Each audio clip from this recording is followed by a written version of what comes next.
balik lagi di channel YouTube Keluarga Bahagia Malindo. Oke, teman-teman, di sini aku mau ngeceritain. Aku itu dulu kan seorang TKI, tenaga kerja Indonesia ya. Tapi aku bukan ilegal ya, bukan kosongan, bukan pendatang haram ya. Aku itu salah satu pekerja kilang di Johor Bahru, oke? Sebelum itu kalian buat teman-teman yang belum like video ini, silahkan di like dan juga ikuti terus channel YouTube-nya Keluarga Bahagia Malindo.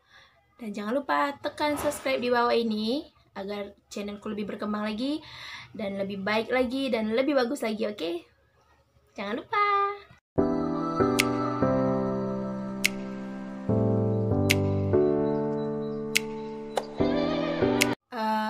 Sorry ya, aku ganti jilbab soalnya tadi udah kayak nampak banget gue kayak mama-mama ya, kayak mama rempong, oke?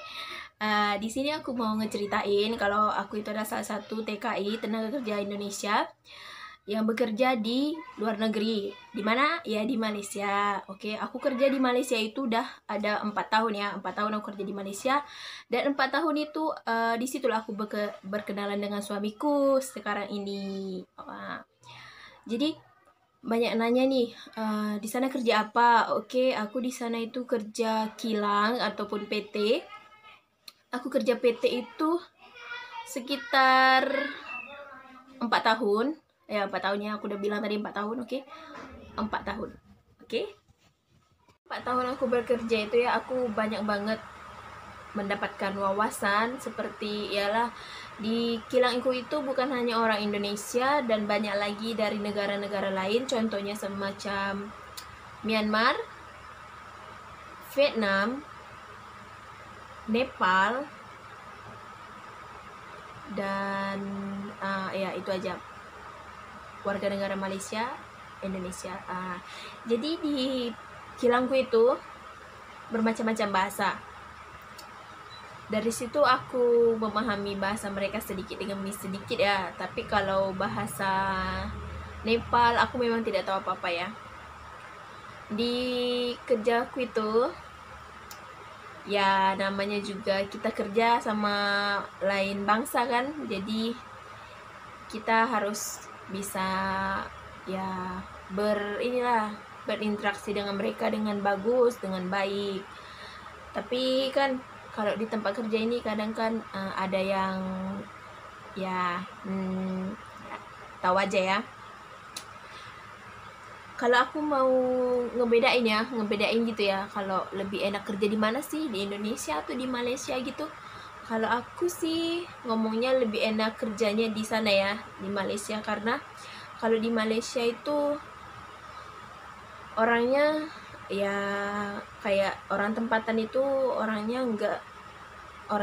sopan, baik juga, dan gak ada ngomong kotor-kotor gitu yang gak bagus didengar kan, kayak ngomong-ngomong kasar. Kalau di sini kan kalau kita nggak dapat output itu pasti ditanya, kenapa tak dapat output? Kerja aja, apa kerja apa tadi? Kalau di sana enggak.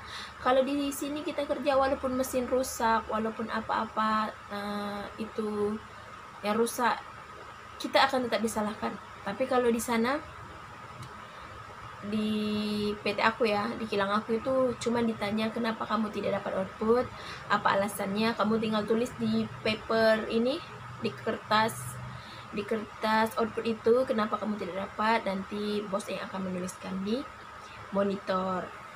Kalau di Indonesia yang aku pernah kerja di PT-PT sebelumnya ya, aku pernah kerja juga di PT, salah satu PT di Batam ini ya,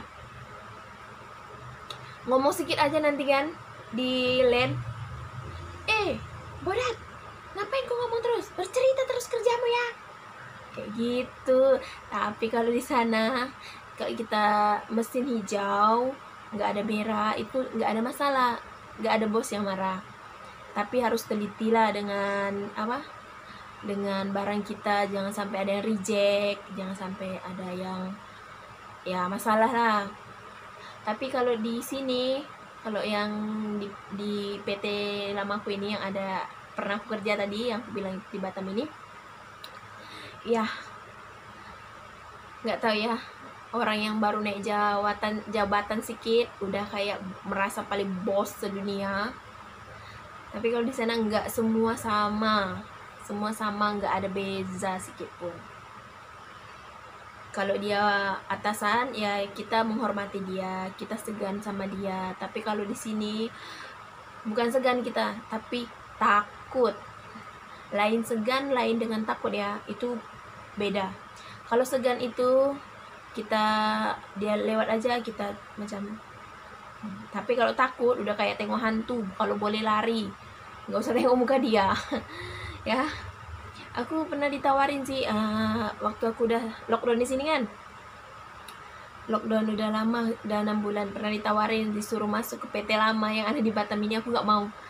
Karena ada salah satu bos di situ yang aku nggak suka, karena dia itu, aku rasa sifat dia itu bukan sifat yang betul-betul manusia ya. Dia bukan manusia, kalau aku rasa dia hantu, karena dia itu kayak dia nggak bisa menghargai orang, dia nggak bisa jaga perasaan orang. Karena dia ada jabatan, jadi dia suka hati dia mau ngomong apa aja. Tahu, kalau kawan-kawan satu PT ku ngelihat video ini pasti dia tahu siapa orangnya ya. Salah satu orang gila kalau aku rasa ya. Dulu tuh kalau aku kayak lewat reject ya, kalau di sini aku selalu kena tinggal stay dekat PT, nggak dibayar gaji ya, nggak dibayar gaji. Itu aku disuruh nulis 500 kata-katanya apa. Saya kerjakan, saya bertanggung jawab, saya cek ya, kalau nggak salah itu ya, tahu, lupa sudah. 500 kata, oke. Saya harus tulis itu sampai siap. Kalau nggak saya tak boleh balik, karena tahu paskat saya diambil sama dia. Tapi ya Tuhan itu adil banget ya. Karena apa?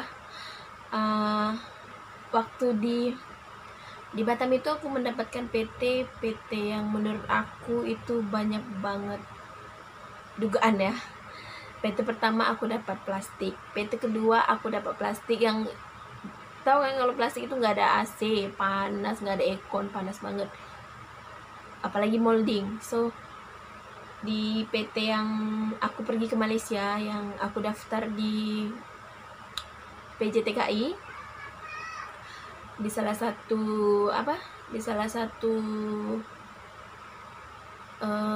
penyalur, salah satu penyalur di Batam ini, aku ikut tes dan alhamdulillahnya aku ya berhasil. Tapi yang aku lucu, masa aku interview sama orang PT-nya kan, HR-nya sih, HR-nya, pertanyaannya lucu banget. Kenapa aku cakap?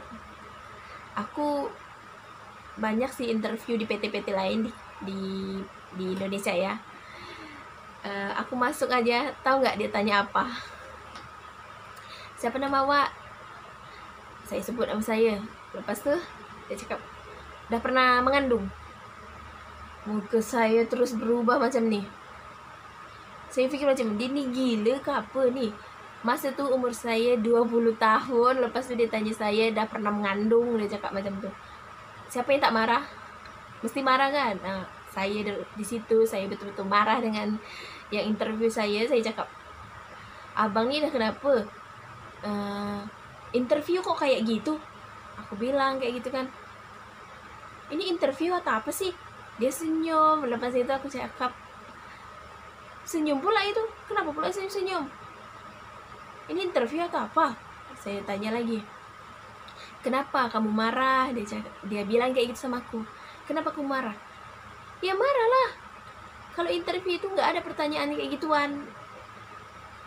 Dia cakap macam itu. Terus tahu nggak sih? Dia bilang sama saya, ya udah kamu nggak usah marah, saya jelaskan. Dia bilang gitu. Dia jelaskan dengan saya sebelum saya masuk ke Malaysia itu, dia jelaskan seperti ini. Oke, Anissa, dia bilang, Di Malaysia itu, apalagi di kilang kita, itu ada Nepal, ada India, ada Vietnam, ada Myanmar. Dia bilang, saya harap nanti kalau kamu masuk ke Malaysia, kamu boleh jaga diri. Jangan seperti yang, maksudnya itu jangan seperti orang yang sudah yang terjadi di sana. Dia bilang gitu. Saya pikir sampailah sudah interview tuh, saya balik ke rumah, saya pikir macam nih, apa sebenarnya yang dia cakap tadi, apa sebenarnya yang dia bilang itu. Saya telepon makcik saya yang ada di Malaysia. Saya cakap, saya bagi tahu dia apa sebenarnya, tapi makcik saya pun tak nak bagi tahu apa maksud dia. Tapi makcik saya bilang, kalau memang mau ke Malaysia, jaga diri bagus-bagus, jangan sampai memalukan orang tua. Okeylah, mungkin nanti sampai di Malaysia baru saya dapat jawabannya.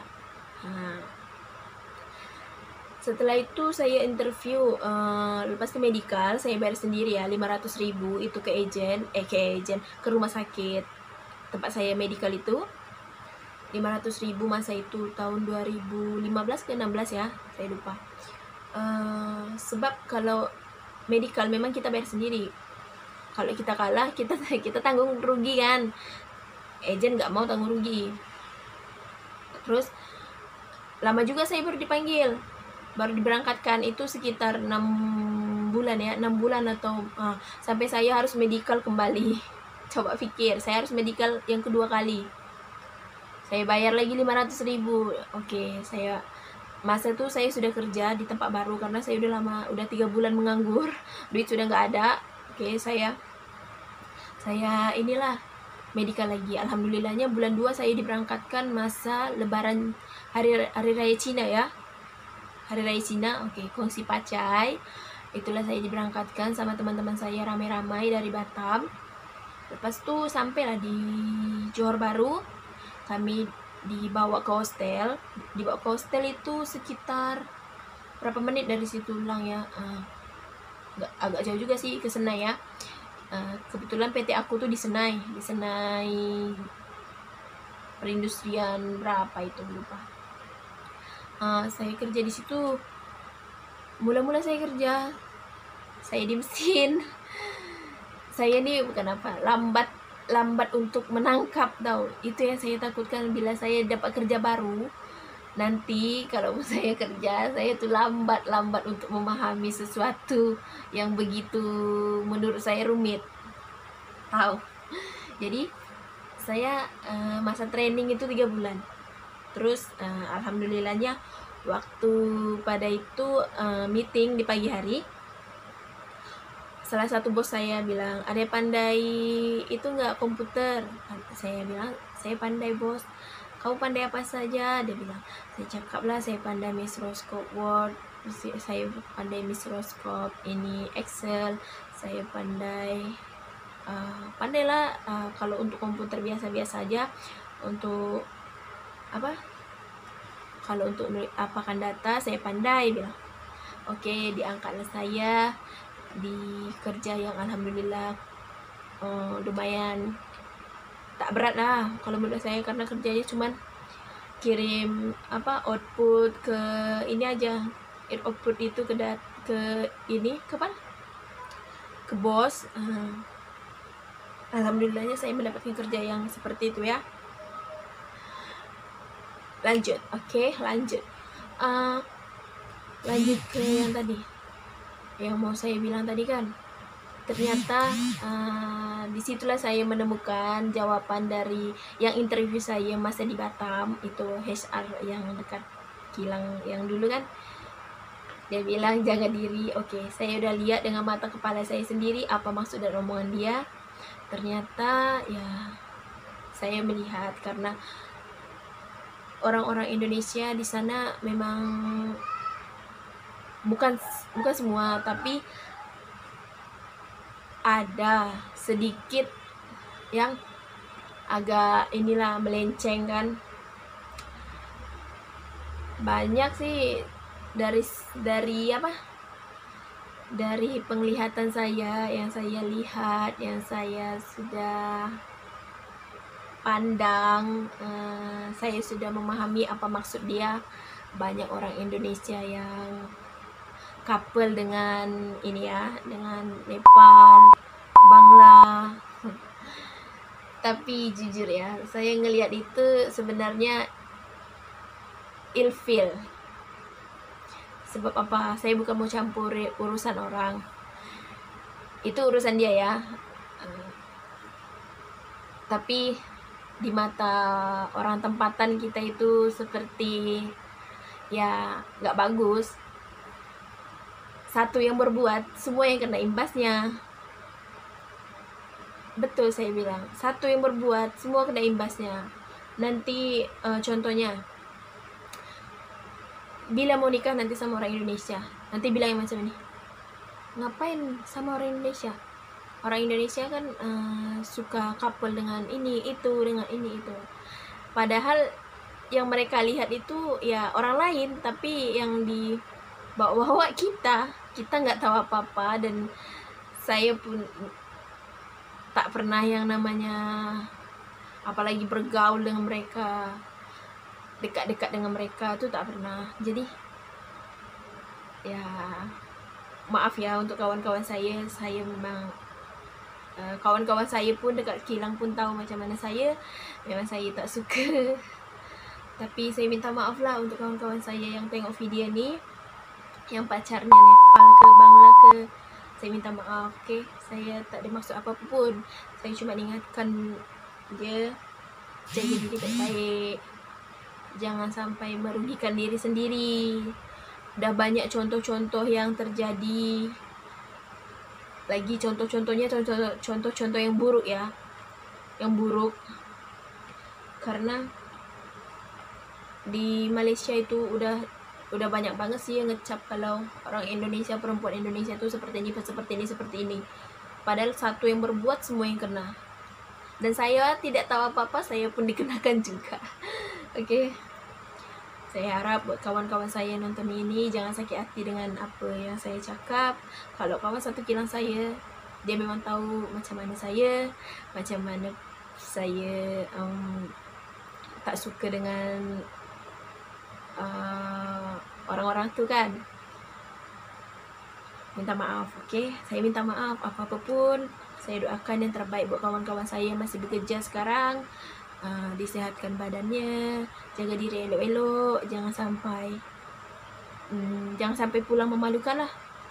Faham lah, dah besar, dah pandai berfikir kan. Kalau tak pandai berfikir pun tak apalah. Tak adalah, gurau, okay? Jangan masuk dalam hati, okay? Untuk kawan-kawan semua yang belum lagi subscribe channel ini, silahkan subscribe dan tekan like, komen, okay? Agar aku lebih semangat lagi bikin videonya. Jangan lupa di subscribe, okay? Bye bye. Assalamualaikum. Salam keluarga bahagia Malindo.